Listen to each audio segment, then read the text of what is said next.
Mga kababayan, pakinggan po natin itong pag-amin po nung babaeng in-interview ni Maharlika sa kanyang latest na vlog. So sa kanya po, maririnig natin ang pag-amin ng totoong dahilan kung bakit nila isinisiwalat ang mga sinisiwalat nila ngayon. At mamaya pag-usapan po natin. Ito po, pakinggan po natin yung maiksing interview ni Maharlika dun sa babae.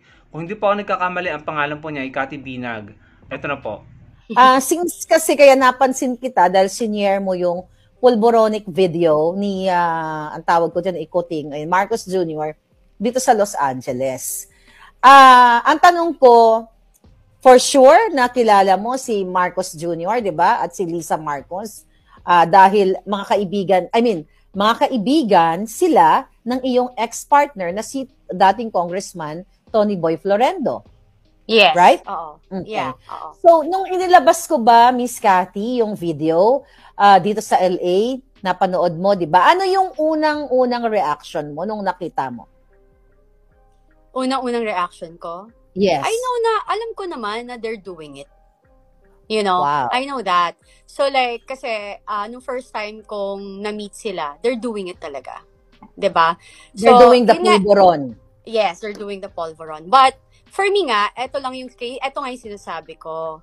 Kasi, when you run as a public official, you owe it to the people. When di ba?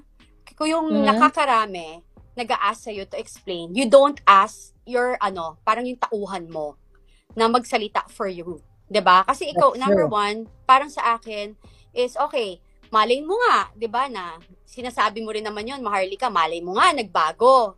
Malay mo nga, hindi mo alam, diba? Malay mo naman, few months, nagbago, whatever. Admit your mistake. Hindi naman nakakabawas ng pagkatao mo yun eh. Diba? Pero you continue to like, the reason why I am speaking right now, I don't like kasi what's happening with VP Sara. I'm not close to everybody. I'm not close talaga. I'm not close to Vice President Sara Duterte and everything. I don't need anything. I don't have any business with anyone, both sides. So I'm just a simple Filipino citizen na I always speak the truth. This is my own truth. And alam nila yan na, they can say anything to me. I'm not scared kasi I'm telling the truth. And kapag nagsasabi ka ng totoo, at kapag kakampi mo ang Diyos, walang mangyayari sa'yo. Alam mo yon. So, ako, parang sa akin lang is, nung nakita ko kasi, na sobra na, di ba parang for me, kasi I experienced it nabully rin kasi nila ako, yung grupo nila. So, parang, I don't want to say anything, pero yung parang tuloy-tuloy, kakampi mo before. Wait diba? Lang ha, ikakat muna kita ha, para, okay.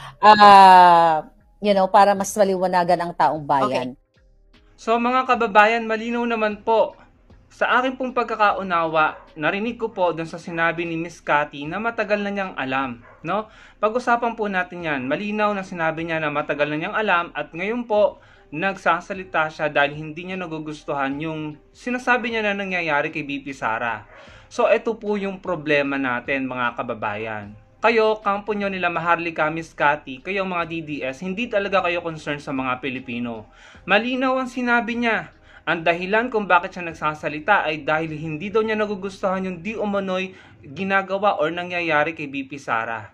So, hindi sila talaga concerned sa mga Pilipino. Ito lang mga kababayan, simplihan lang natin. Kung totoo yung isinisuwalat nila, yung mga sunod-sunod na isinisuwalat nila, kung totoo yan, at kung ang totoong concern nila dito ay ang mga Pilipino, dapat nung election pa lang, sinabi na niya yan, siniwalat na niya yan. Dahil, sabi niya nga, matagal na niyang alam, sa kanya mismo nang galing. Yun po yung pagkakaunawa ko. Kung gusto niyong mapanood or marinig ang lahat ng sinabi nila, pinag-usapan nila, tignan nyo sa platform ni Maharlika. Pero ito pong parte na ito talaga yung nagpagulat sa akin na talagang na-shock po ako.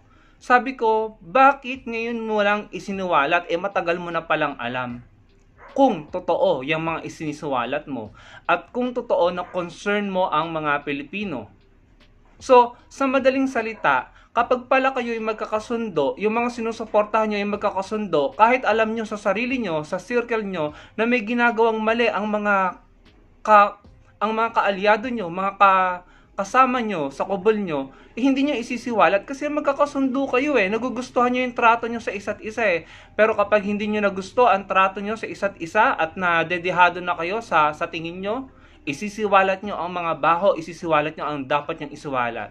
So, ngayon, at this point of time, questionable na ang intention nyo, questionable na ang credibility nyo, at questionable na ang sincerity ng concern nyo sa mga Pilipino. Maliwanag, hindi nyo concern ang mga Pilipino.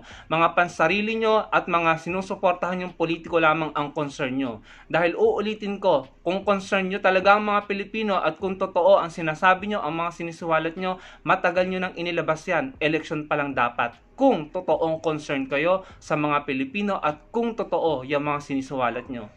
Maliwanag mga kababayan, sa kanila na nanggaling, sa bibig nila mismo.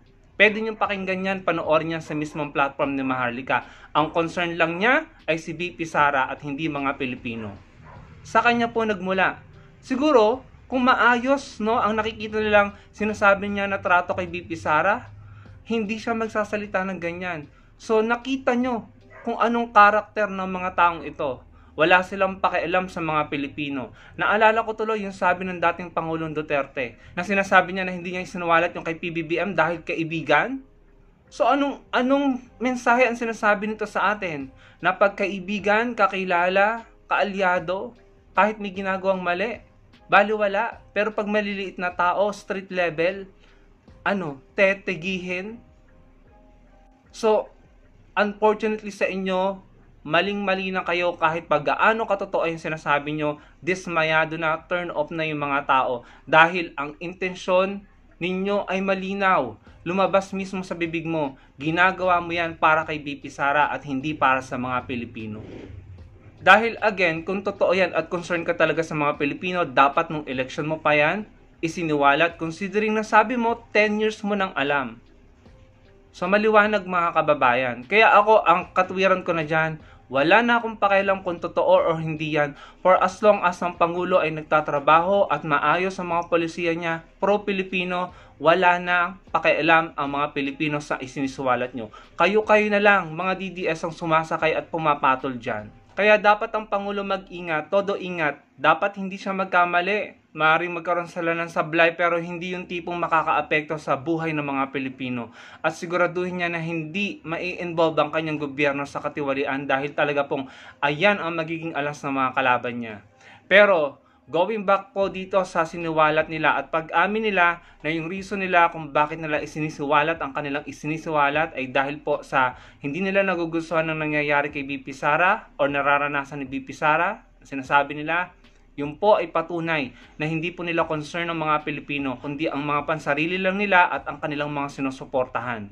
Kitang-kita, dinig na dinig po natin. Dahil again, kung concern po nila ang mga Pilipino at kung totoo ang sinisiwalat nila, considering na isang dekada na niyang alam yung kanyang sinisiwalat, bakit ngayon lang niya isiniwalat? Bakit ngayon lang siya nagsasalita?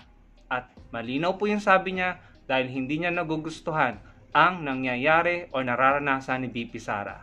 Malinaw mga kababayan ng intensyon, nasa sa inyo po kung kayo po ay sasakay o susuporta sa kanilang mga ginagawang pagsisiwalat or kung kayo po ay papanig sa ating Pangulo na sa tingin ko naman po, nakikita ko naman po ay ginagawa ang kanyang best para mamuno sa bansa natin. Hindi perpekto, pero nakikita ko po na mas maayos ito at mas matino at mas pro-Pilipino ang mga polisiya.